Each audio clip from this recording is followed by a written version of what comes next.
de otro orden. Bien, ruego que se me excuse, la palabra Muy bien. Roberto Morales.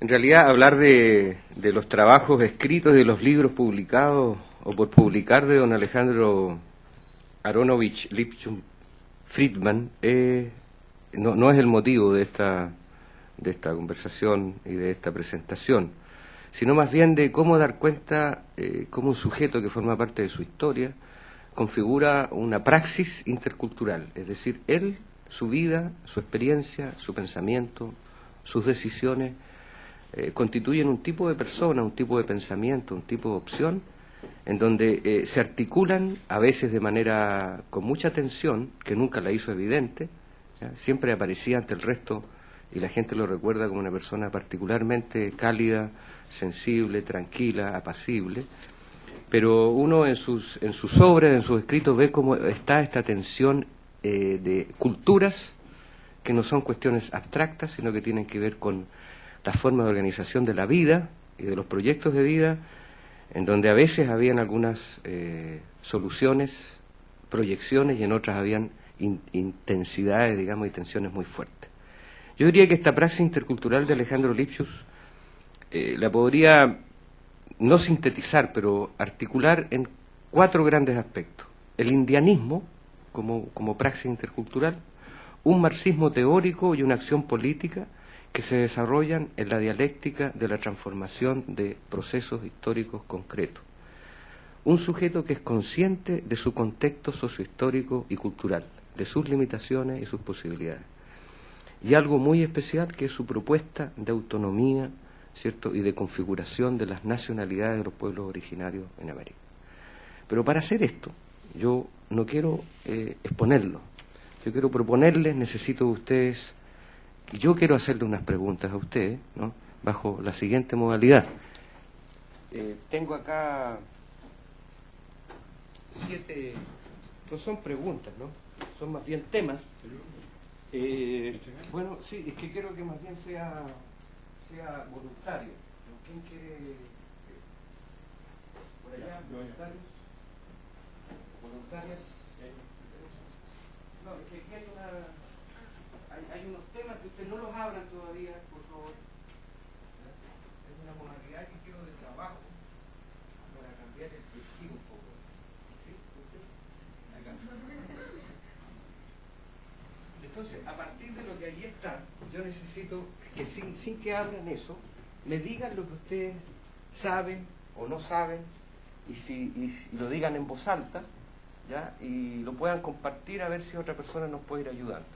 Porque pensé que un sujeto, un individuo, pero que también es un sujeto histórico, la interculturalidad significa una diversidad de aspectos, ¿no?, condiciones de vida, pensamiento, y eso traté de que quedase expresado en estos 7 aspectos. Entonces, en conjunto vamos a tratar de configurar lo que es Lipchus como praxis intercultural. A ver, cualquiera puede ser. No tiene orden correlativo, ni temático siquiera. ¿Qué dice ahí? Dice indigenista, indianista. Ya. Una dicotomía. No necesariamente, puede ser una continuidad. ¿Con qué lo relacionas tú? ¿Qué te dice eso? Bueno, indigenista asociado a pueblos originarios. Ajá. Indianista a esta visión colombina, digamos, de la llegada de Colón, más asociado al mundo, a la llegada de las Indias, al pueblo originario como los... Gracias. A los pueblos que estaban aquí en América asociados al mundo de la India, digamos. Ya. Entonces... Pero desde la perspectiva de Lipchus, porque esto todo tiene que ver con Lipchus, ¿no? Es decir, ¿qué relación tiene esto de indigenismo e indianismo con Alejandro Lipchus? Con las referencias que tú puedas tener de Alejandro Lipchus. ¿Sería él un indigenista, un indianista? ¿Cuál es la diferencia en eso? O sea, a ver, lo que pasa es que en tu discurso de principio diste una pista, digamos. porque hablaste de indianismo, Claro. de su indianismo, entonces ahí te podría decir, sin conocer, No, sin pero- haberlo sabido antes de haber llegado aquí, Sí. que más bien se acercaría a un indianismo, digamos. Pero ¿qué saben ustedes o qué sabes tú de referencia de Lipchú en términos de indigenismo e indianismo? La verdad es que en términos de esta dualidad o continuidad, como le llamas tú, no tenía mucha referencia. De hecho, si tú, sin haberte escuchado antes, me hubieses preguntado, yo habría dicho que más bien Lipchú es indigenista que indianista. Ajá, claro. ¿Alguien quisiera complementar lo que él plantea antes de que abra la página? ¿Alguna idea? ¿No? Bueno, a ver, veamos qué es lo que dice la página y cuenta. Aquí sabes lo que me gané. Claro, ahí te ganaste algo.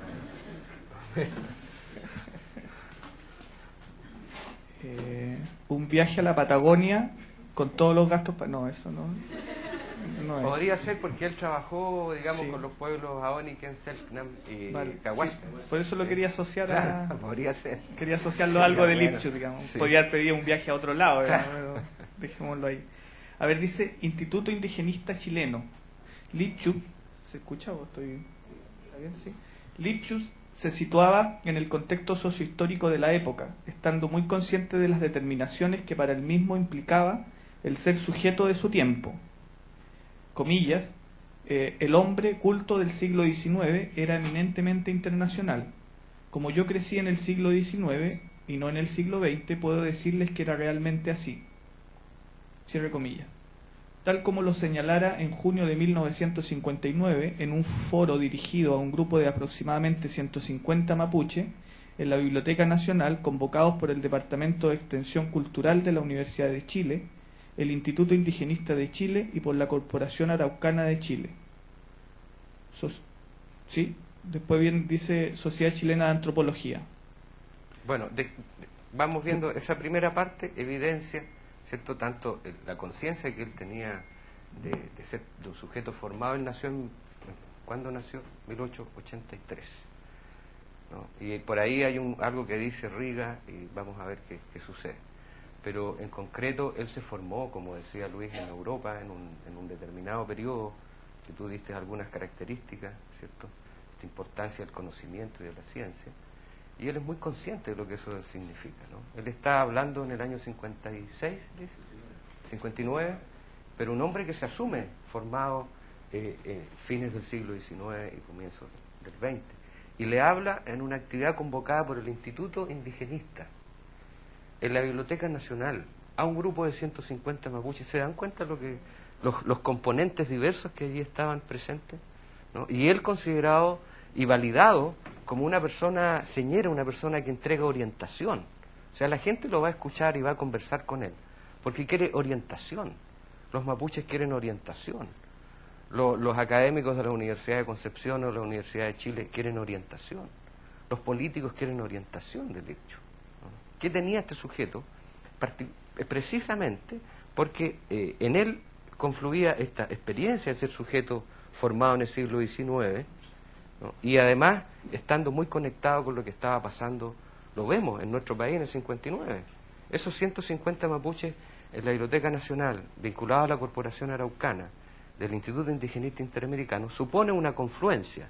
Es como decir si hoy día estuviese guardando las proporciones, el Consejo de Todas las Tierras, ¿cierto? Que no tiene la misma orientación ideológica, vamos a decir, que la Corporación Araucana, con alguna institución, no existe una institución como el Instituto Indigenista, ¿no? Porque tenía apoyo del Estado, pero era independiente. Podríamos decir hoy día una gran ONG indigenista, ¿no? Política de Estado, política de la sociedad, digamos, que dirige grupos que se orientan a partir de las políticas de Estado respecto a los pueblos originarios. Es su época indigenista, entonces, ¿no? Ahí claramente en ese momento evidencia una disposición, un reconocimiento a los pueblos originarios, pero desde una orientación desde el Estado, desde la universidad, desde el conocimiento, desde la ciencia, ¿no?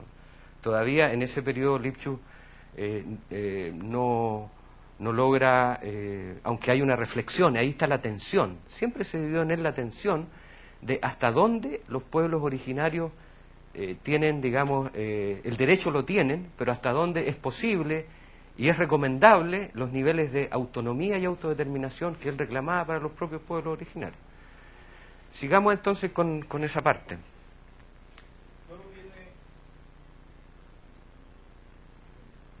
Luego viene dice Ley Indígena 17.729, coherente con la valoración de la cultura indígena a propósito del significado de la Ley 17.729, promulgada en el contexto del gobierno de Salvador Allende en noviembre de 1972.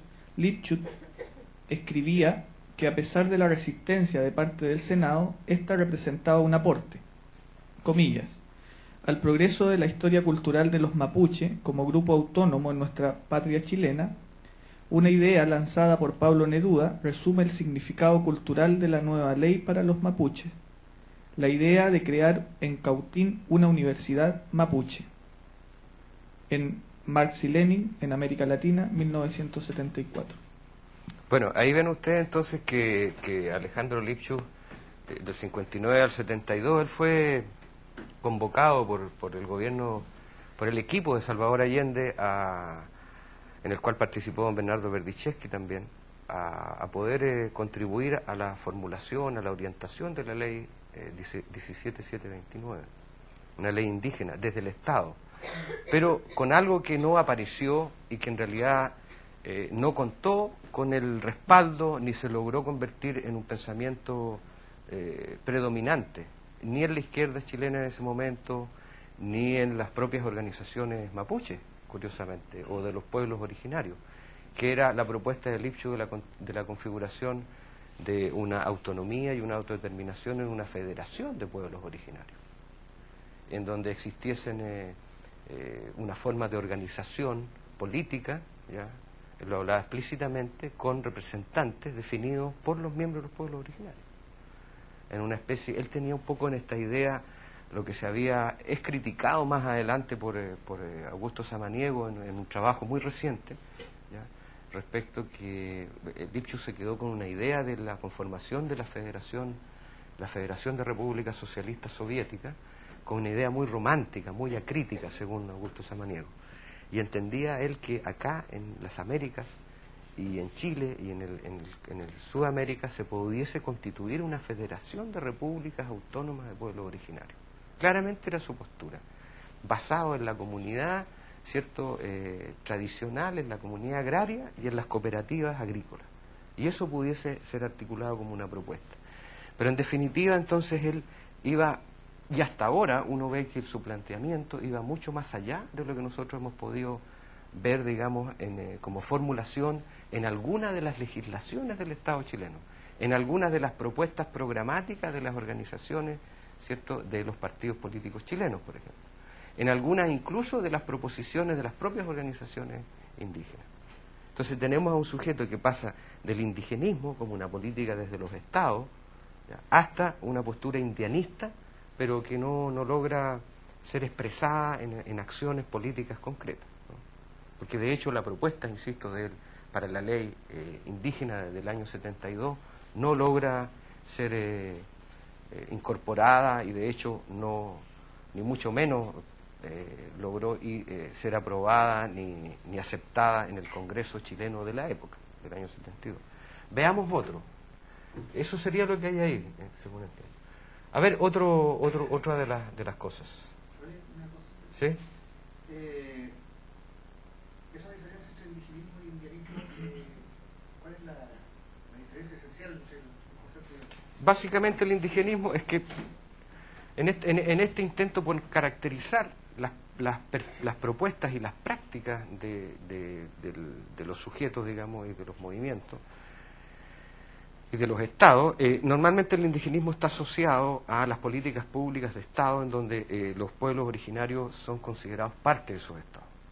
Entonces, en México se instala el Instituto Indigenista, ¿cierto?, Interamericano, que se funda en distintos países de América Latina como una salida para tener políticas específicas respecto a los pueblos indígenas. Y el indianismo surge como una práctica y una reflexión que valida las iniciativas y las propuestas que puedan surgir según las dinámicas sociales y políticas de los propios hoy día llamados pueblos originarios. Esa es la... No necesariamente son incompatibles, porque podríamos decir hoy día que en Bolivia ya se podrían estar dando estas articulaciones. Normalmente una postura indigenista ha entrado en conflicto con posturas indianistas, ¿no? Pero en Bolivia, por ejemplo, podríamos ver que estaría existiendo cierta confluencia. En México, a pesar de la revolución campesina y luego con el ejército, ¿cierto?, el movimiento zapatista, no se logra confluir una perspectiva indianista con una perspectiva indigenista. En México, por ejemplo, institucionalizada y que tiene un nivel de control y de convencimiento altísimo en muchos sectores de la población, de los pueblos originarios de México. Eso. Veamos otro. A ver. Se van pasando, veo que va corriendo la hoja. Son 7, así que cualquiera de los otros 6. Por favor.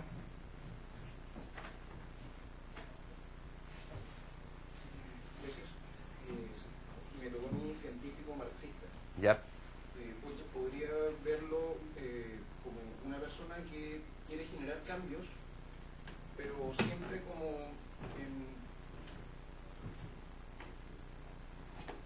siempre como ahí cambia, como en favor de las clases sociales que están, como quien dice, oprimiéndose un tanto. ¿Ya? Hay otro que tiene que ver con su posición política, su acción política. Pero es importante lo que tú señalas, porque un científico marxista se supone que dice eso, ¿no? Se supone que no solo entiende la realidad de una determinada manera según, digamos, una matriz marxista, sino también se compromete y se obliga a sí mismo a llevar a cabo acciones que transformen las condiciones de vida en la sociedad, efectivamente. Pero eso tú por alguna referencia que tengas, ¿lo ves evidenciado en algo de la vida de Alejandro Lipchus? ¿Esto de ser científico marxista? Pucha, leí en el primer semestre ¿Ya? un capítulo sobre un estudio que estaba realizando él justamente en la Patagonia, con los últimos Selknam que quedan. Y de alguna manera, como bien decía el Profesor Bocas. Bocas, buscaba contar el hecho de que había gente que estaba desapareciendo, generar un cambio a través de lo que... Pero eso lo podría hacer un sacerdote, o de hecho hay sectores de la iglesia metodista que se han preocupado mucho de eso en el sector sur. Pero ¿qué es lo que lo hace marxista como científico a él, según lo que tú leíste? ¿Dónde tú detectas que hay un enfoque marxista desde el punto de vista de la producción de conocimiento? No me acuerdo. No se acuerda, ya. A ver, ¿quién podría ayudarnos entonces? ¿Por qué podemos decir que es un científico marxista? ¿Ya? ¿Podría ilustrarnos un poco más acerca de eso? En relación directa en el caso de Lipchus. ¿Alguno de sus trabajos? ¿No? Ya, no se conoce. Porque ¿Alguien conoce? A dar un análisis como histórico. Ya, pero no todo análisis histórico es marxista, tú lo sabes. Pero desde Lipchus. Entonces estamos comprobando que conocemos poco. En un momento, así como recordando vagamente, él empezaba a contar de que antiguamente se celebraba la ceremonia del Hain, ¿Ya?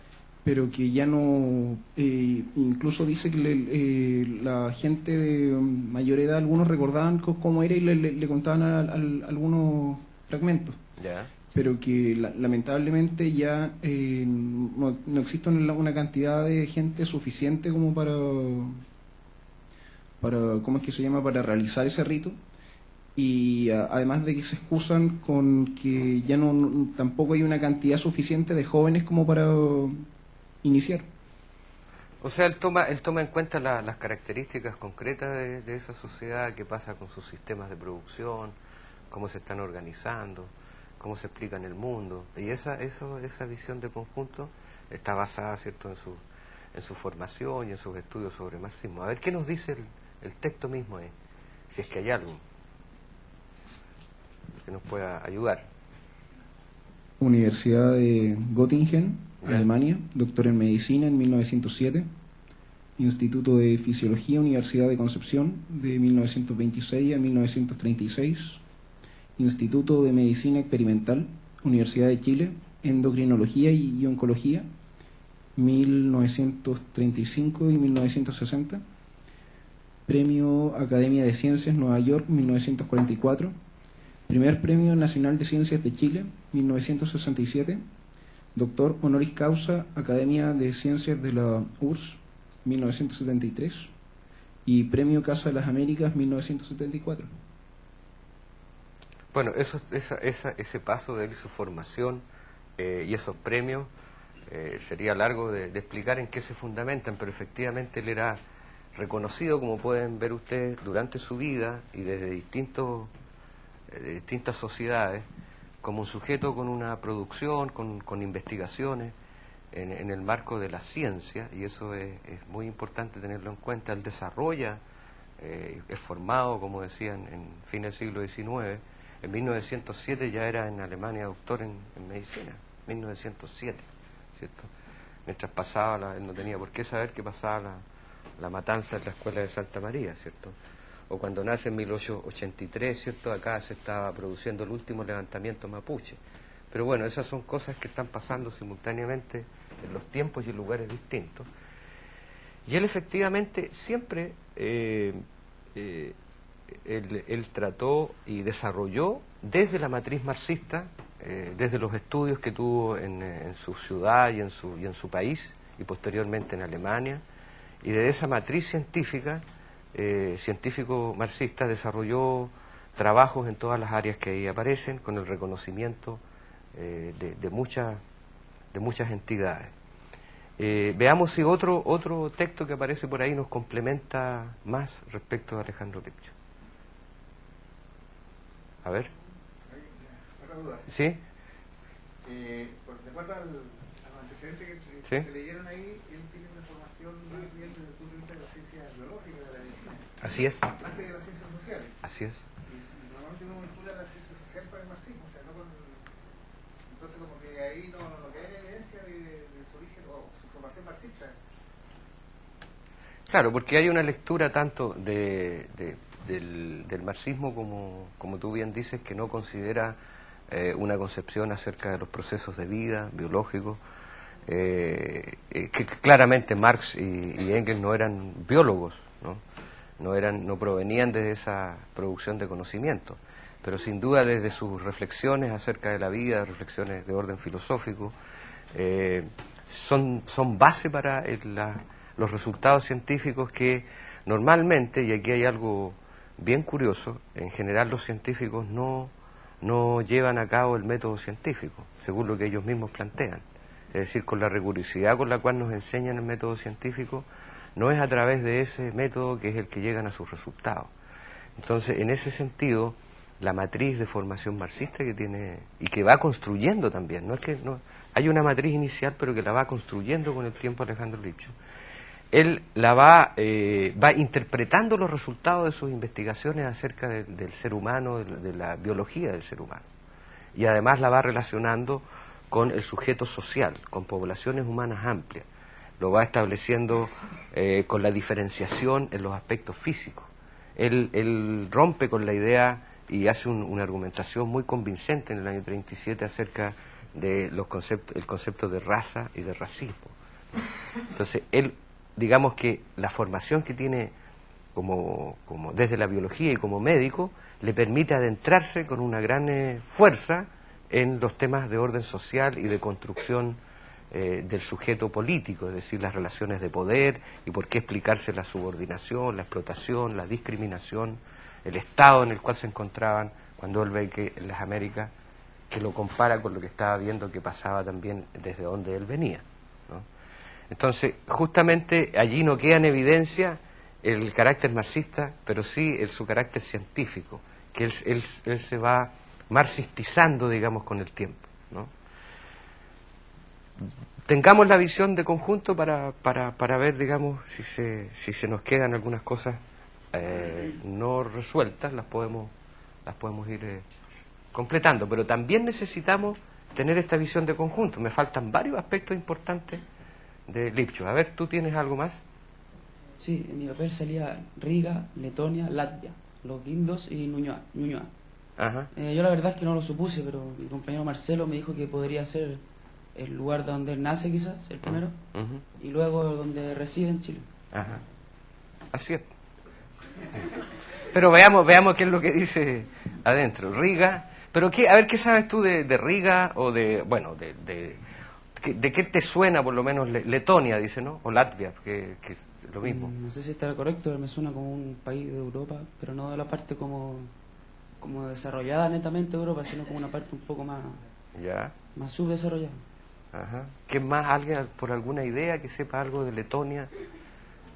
Normalmente se habla que son 3 repúblicas de los Balcanes. Ah, ¿cómo? Exactamente, Letonia, Lituania y Estonia, ¿cierto? ¿Y por qué? ¿Qué pasa con ellos? ¿Tú vienes de qué área? ¿Ya? ¿Y algo has leído, por ejemplo, de Yuri Lotman? ¿No? ¿No le suena a Yuri Lotman algo? Bueno, él era de esas repúblicas de los Balcanes, ¿no? Bueno, pero entonces, de ese lugar. ¿Y los guindos en Ñuñoa? Eso parece ser más familiar, ¿o no? ¿Ah? Sí. No conozco la región metropolitana, pero supongo que es de ahí. Ya. A ver, veamos qué un poquito más nos dice eso, la referencia. Claro.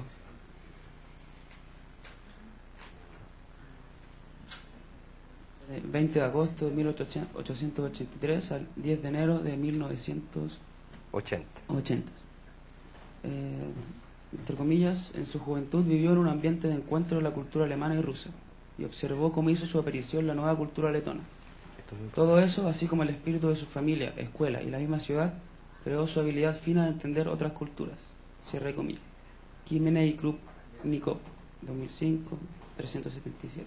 Ya, eso son 2 personas que son también de Riga y que hablan acerca de la niñez y de las condiciones de lo que era Riga y lo que era esa república en ese momento, ¿no? Que ni siquiera estaba constituida como tal, y explican que se forma en su familia, en la niñez, en su medio cultural directo de formación y donde estudia, es un medio en donde se entrecruzan todos estos elementos de la presencia alemana, ¿cierto? Posteriormente la presencia rusa, el renacimiento, el nacimiento de la cultura de letona, ¿no?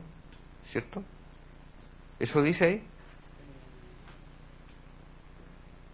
Es como un renacimiento de la cultura letona en un entrecruzamiento, en una diversidad, en donde él está formado entonces en la interculturalidad.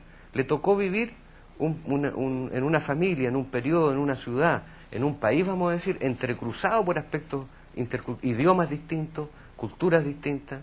Entonces eso es un elemento muy importante que le permite, según lo que dice la persona ahí, que después cuando se viene acá, le permite identificar con mayor fineza las diversidades culturales, ¿no?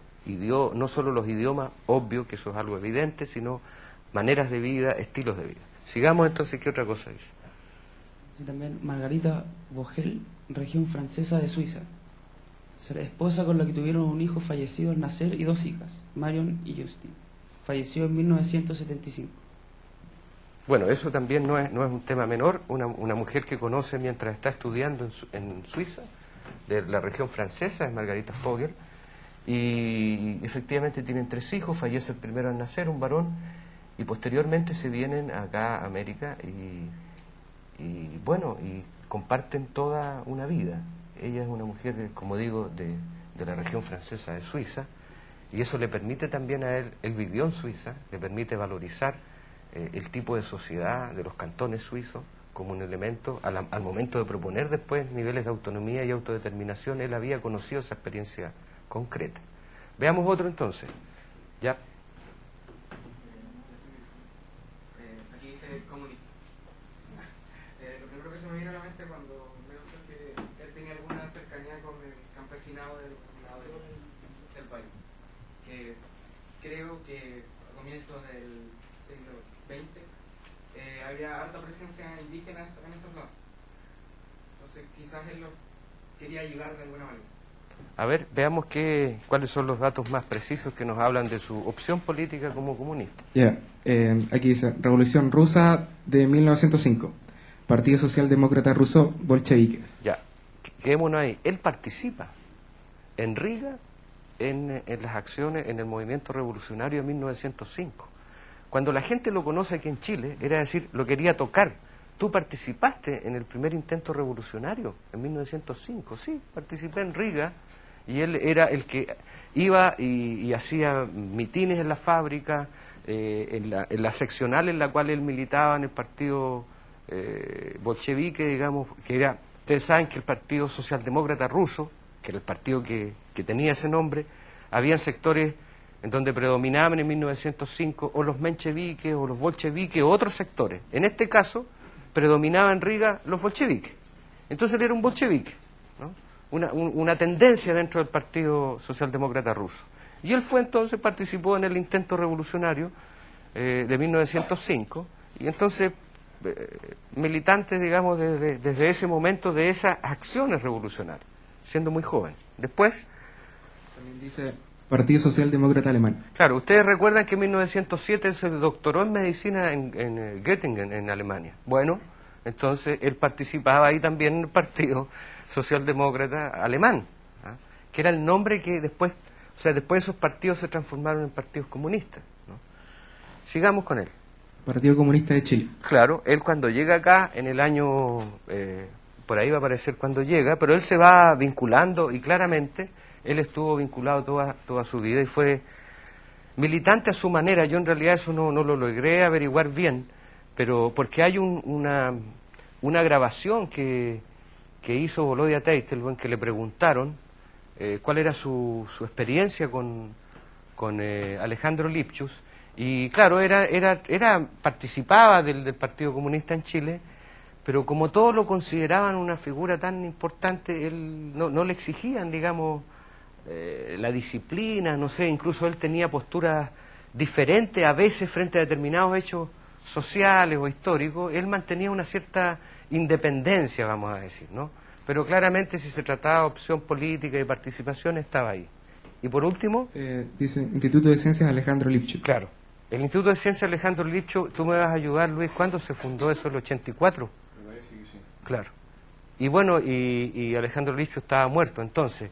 El Partido Comunista, y particularmente sus intelectuales, ¿cierto?, pero no solo sus intelectuales, fundaron en Santiago de Chile el año 84 el Instituto de Ciencias Alejandro Lipchus, obviamente reconociendo en él su principal figura.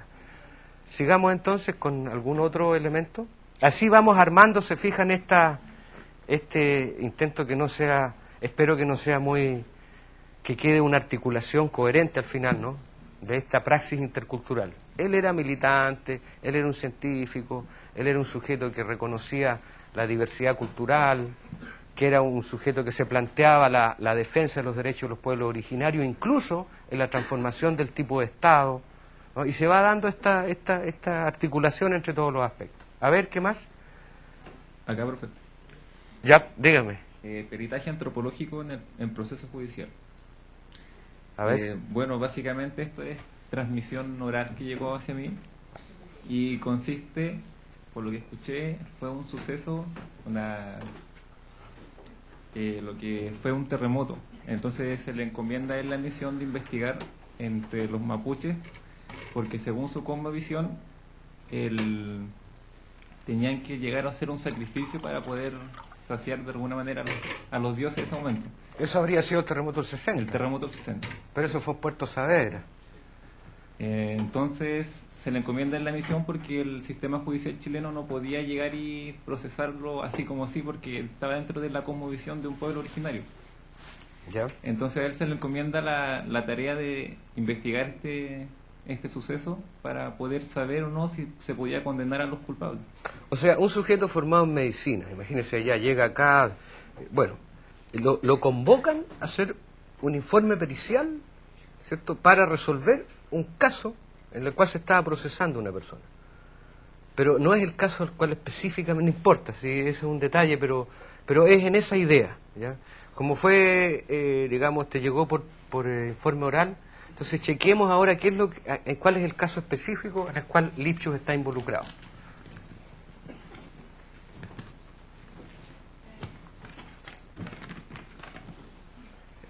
En particular, el peritaje antropológico ha ocupado un lugar de excepción y como tal ha sido referido en el historial judicial chileno. El 4 de julio de 1953, mientras probablemente llovía incansablemente sobre la ciudad fluvial y algunos celebraban el aniversario de la independencia de los Estados Unidos, la jueza subrogante del segundo juzgado de letras de Valdivia, la señora María Mardones Montenegro, absuelve a Juana Catrilaf Calfiñanco, quien había dado muerte a su abuela Antonia Millalev, siguiendo la recomendación que le hiciera una médica, Machi, al concluir que ésta era responsable de la muerte de su hijo de 3 semanas y de la enfermedad de ella misma.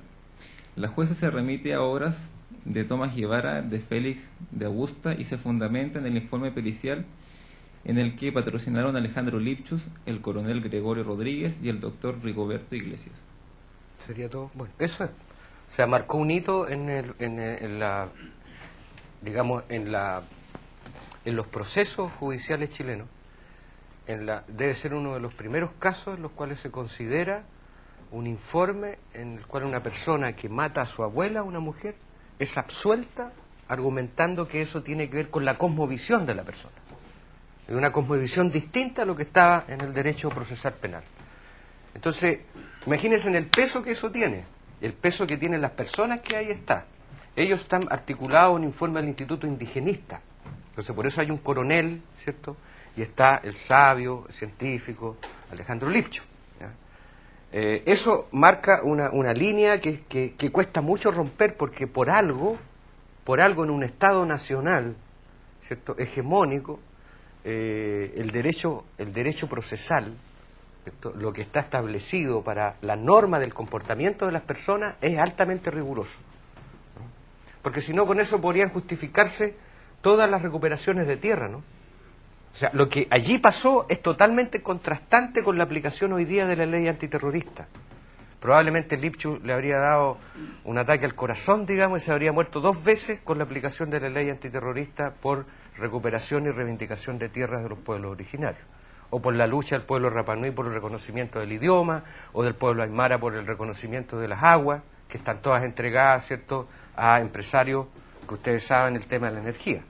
Entonces, fíjense ustedes el nivel de involucramiento de don Alejandro Lipschutz en la acción concreta, en un proceso, va y viene a la situación, es aquí, justamente aquí en Valdivia, ¿no?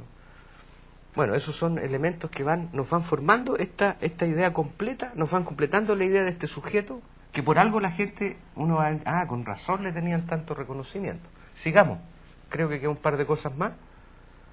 No escondan los textos, por favor. El último, ¿ya? A ver. Pero tengo que evidenciar mi ignorancia por lo que sale aquí. A ver.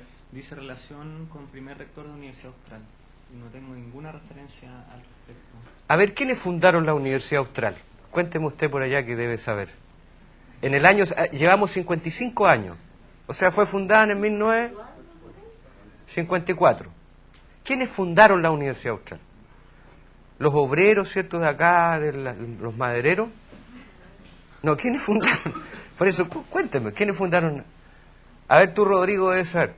¿Quiénes fundaron la Universidad Austral? ¿Cómo? ¿Ya? ¿Ya? ¿Qué diría algún historiador más cercano a la historia? ¿Corresponde más o menos? ¿Ah? Eso fue un aporte posterior, ¿no? Pero los fundadores, ¿a qué responde la fundación de la Universidad Austral? A eso, responde que acá había de parte del Estado de Chile, en los años 50, ya estaba, ¿cierto?, había pasado el periodo de Pedro Aguirre Cerda, estaba en pleno el desarrollo del tipo de estado de bienestar, la expansión, digamos, de la corporación de fomento, o sea, era un país que quería una sociedad que se abriera, que con desarrollo industrial. Entonces las sedes de la Universidad de Chile eran importantes. Pero acá había un sector vinculado también a un sector productivo, agrario, ¿cierto? Productor lechero, que estimaba que había que tener técnicos e intelectuales importantes, pero también había esta influencia que se había ido dando en los colonos, que había que desarrollar las bellas artes. Por eso es que las primeras facultades eran de veterinaria, agronomía y bellas artes.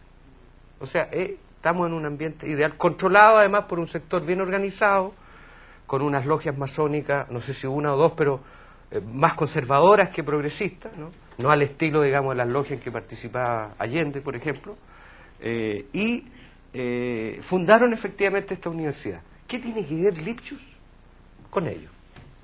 Y con el primer rector. ¿Era masón Lipschutz? ¿La medicina? No, no era la medicina, fíjate. ¿Qué habrá sido lo que lo conectó? Veamos lo que dice Gonzalo, a ver, cuéntanos. Dice, la Escuela de Antropología es la unidad académica encargada de la carrera de Antropología y de la formación de licenciados y titulados en la especialidad. Depende de la Facultad de Filosofía y Humanidades y se nutre del aporte de los institutos de la Universidad Austral de Chile, los que proporcionan la docencia. La creación de esta carrera en la Universidad Austral de Chile no fue casual. La decisión de hacerlo expresa la maduración de un proceso cuyas referencias más antiguas pueden encontrarse ya en la inspiración de uno de los fundadores de esta casa de estudios, el doctor Eduardo Morales Miranda. ¿Avanzo más? Sí, sí. Sobre quién fuera el rector fundador pesó la influencia de quién fuera su profesor. Primero, y su más apreciado asesor, después el sabio antropólogo letón chileno Alejandro Lipschutz. En su visión de universidad, como lo proclamaba el rector fundador en la clase magistral de la inauguración del año académico de 1979, se encontraba la huella del sabio. Hay una cita ahora. Esa ahí da cuenta de la influencia importante para Eduardo Morales y particularmente para Eduardo Morales de Lipschutz. ¿Por qué es tan importante? Leo la... Sí, claro. Ya. Que la llamada universidad carecía de verdaderos atractivos espirituales. En concepción, las dimensiones de la universidad eran menores en todo sentido, y allí encontré un maestro al cual pude acercarme. Él por sí solo hacía una universidad. Era de esos hombres que, dedicados a la ciencia, no descuidaban otros valores, hombre que hacía nacer en el alma de sus discípulos inquietudes y anhelos, a la vez que ayudaba a ordenar los conocimientos que emergen del subconsciente donde había sido acumulados. Nunca olvidaré que Alejandro Lipschutz, al destacar el refinamiento del intelecto como una de las más importantes conquistas del espíritu, dejó en mí la semilla de esta universidad, en la que sus miembros deberían fijar la prioridad del cultivo de las más puras disciplinas. Después sale la referencia... Ya. Bueno, entonces lo que sucede es que don Eduardo Morales, que era parte de este grupo, estudia en Santiago y no se logra adaptar a la gran universidad, al estilo de vida, y se traslada a Concepción. Y se encuentra con Alejandro Lipschutz y se convierte en un discípulo, un admirador, amigo, y después cuando él es rector lo invita, y Alejandro Lipschutz está acá, viene acá, ¿ya? De hecho, probablemente, si lo relacionamos con el otro, podemos pensar que se vieron, ¿cierto? Y muchas veces, y está evidenciado, está digamos, don Eduardo Morales está vivo, no está muerto todavía, y evidentemente para él la figura, la orientación, el tipo de persona, lo que representaba Lipschutz para don Eduardo Morales era muy importante. Entonces esta universidad de alguna manera también está marcada en sus inicios por esta impronta de este tipo de personas que es capaz de ir más allá de una determinada posición, sino que es capaz de abrirse, pero no es con cualquier contenido, es un contenido que reconoce y un proyecto que reconoce la diversidad, la riqueza de la diversidad, un proyecto de sociedad distinto, de mejoramiento, ¿ya? Un sujeto dedicado a trabajar y comprender justamente esta diversidad cultural y transformarla en un aporte. Parece que nos queda algo más, ¿sí? A ver.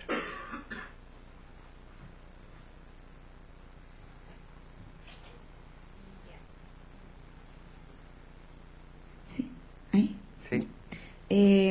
Edgardo Galsburski, Roberto Morales, Augusto Samaniego, Juan Carlos Esquius y Bernardo, y no sé cómo pronunciar. Berdichevsky. ¿Cómo? Berdichevsky. Berdichevsky. Bueno. Me imagino que son profesores que se han dedicado a estudiar la vida o el trabajo de esta persona. Sí.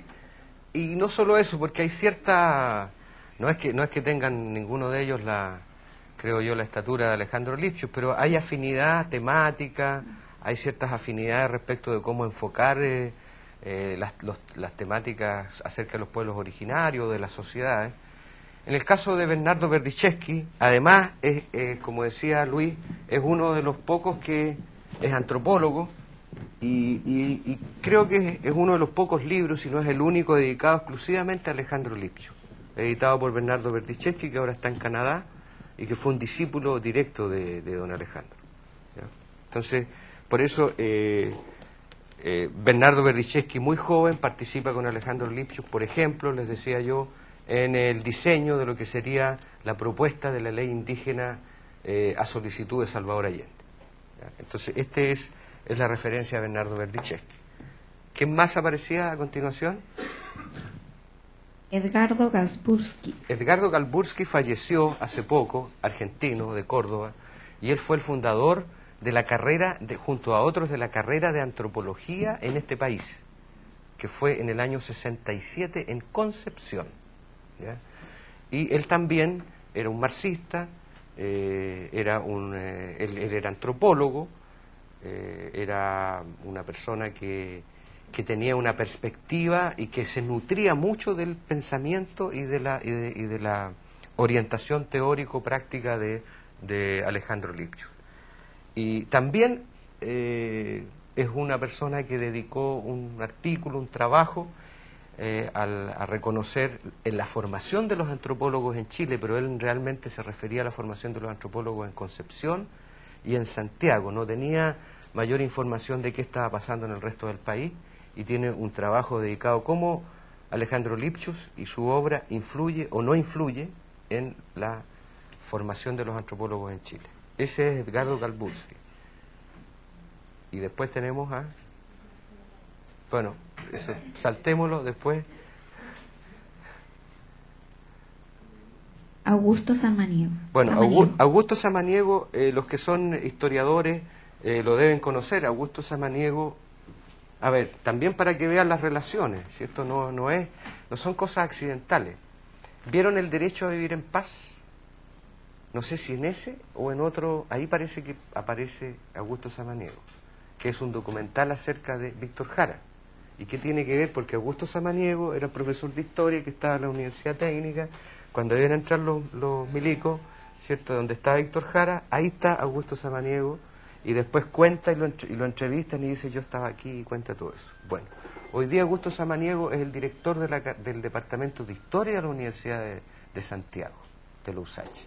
Y él ha escrito un trabajo muy interesante con Carlos Ruiz Rodríguez que se llama Mentalidades y Políticas Huinca, Pueblo Mapuche entre golpe y golpe, de Ibáñez a Pinochet.